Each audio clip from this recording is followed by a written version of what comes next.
नमस्कार दर्शक बंधु पाणीपाग खबर आप समस्त को स्वागत। राज्य में दिनक दिन भीषण रूप नेउछि कालबैशाखीर प्रभाव। वर्षा सांगक बिजुली घड़घड़ी वज्रपात और कुआपथर झड़ देखा मिली।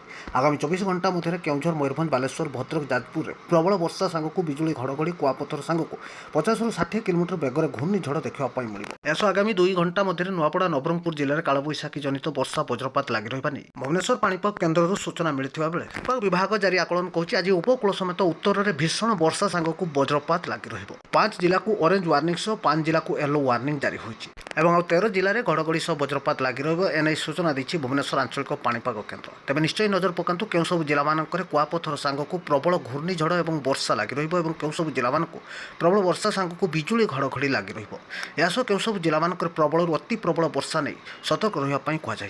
पूर्व वीडियो को लाइक करूँ, चैनल को सब्सक्राइब कर शेयर करूँ। तो भारतीय पाणीपाग विभाग एवं आसला पुणी बड़ सूचना। राज्य में दिनक दिन भयंकर रूप नेउछि कालबैशाखीर प्रभाव। कालबैशाखी जो उपकूल समेत उत्तर और दक्षिण ओडिशार प्राय अंचल में वर्षा सांगक बिजुली घड़घड़ी और कुआपथर वर्षा लगी रही जार प्रभाव आज सारा राज्य में देखा मिलिବ। आज उत्तर समेत उपकूल जिलार प्राय अंचल को हाई अलर्ट जारी होती। भीषण कालबैशाखी नहीं 5 जिला को ऑरेंज वार्निंग दी जाइए और 5 जिला को येलो वार्निंग दी जाइए। ऑरेंज वार्निंग होता जिला मानकर कुआपथर सांगक प्रबल घूर्णिझड़ देखा मिलिବ।